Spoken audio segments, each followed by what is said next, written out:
mẹ biết phụ nát đứng nhìn tông nó nhà chính gì ta rồi nhớ lâu rồi nhớ lâu rồi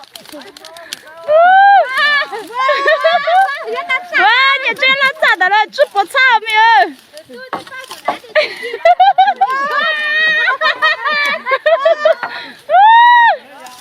哇，你真劲了，打了！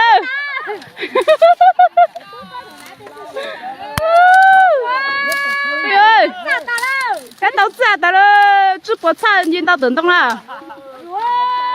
喂，你真劲到了，你这到吃不差了。哦，妈妈咋了？一会儿你还晒了人家脚啊？一会儿晒你中啊？你看这个晒了哈。因为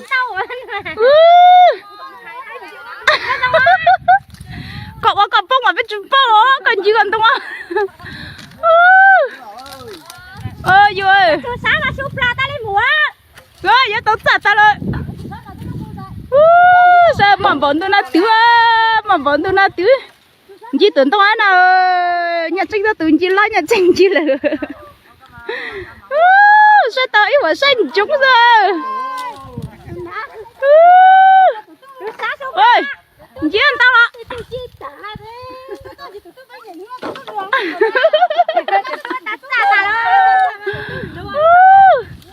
Từ tôi nhà hay học bọn tôi sẽ từ tôi sẽ từ nạn chín tông ơi.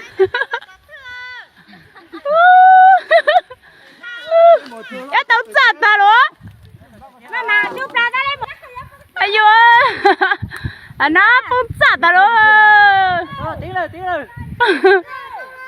Ai vô nó nhìn tao tưởng tông đời rồi.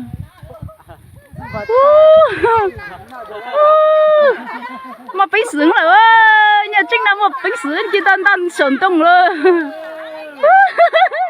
Tôi mà phui dễ cho nó say rồi.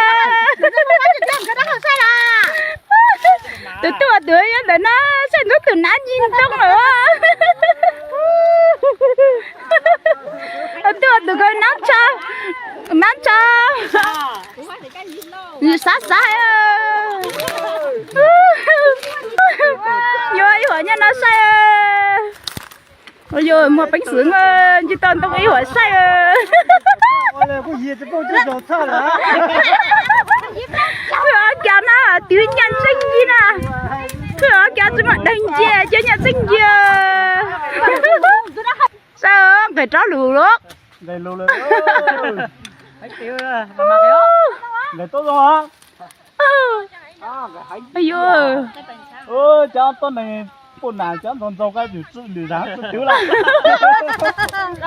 ta tuyết thì từng tin sao tưởng tông muộn nó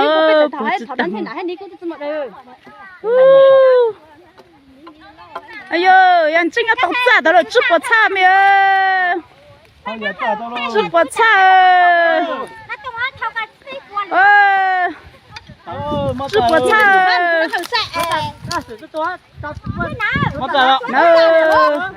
nó phải nó sốt ra đó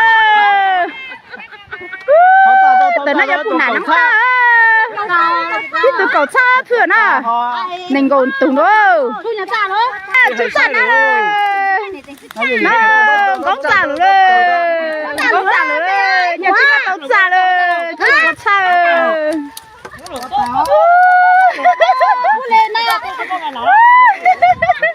tụi tôi nhà sai lên cả tụi tôi mua tao giả ta rồi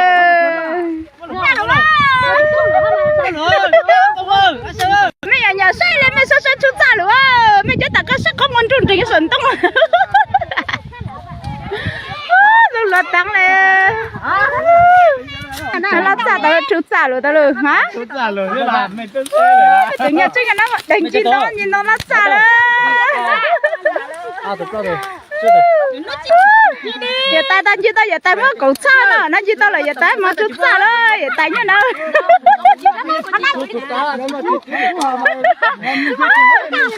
đoán ai mà lo thì là ôi ơi số xa nó xa nó đi nha sẽ chỉ tuần tông á tao xa rồi từ phụ chỉ nó từ nó bây từ múa chỉ tông hành ngờ biết chỉ là chưa được ra giờ này mà nhớ rú sao rồi chỉ tao làm tông mà tao ra là biết từ múa ta đấy bây giờ anh xuất sản đó đấy nhưng tao ăn còn những chỉ tao làm tông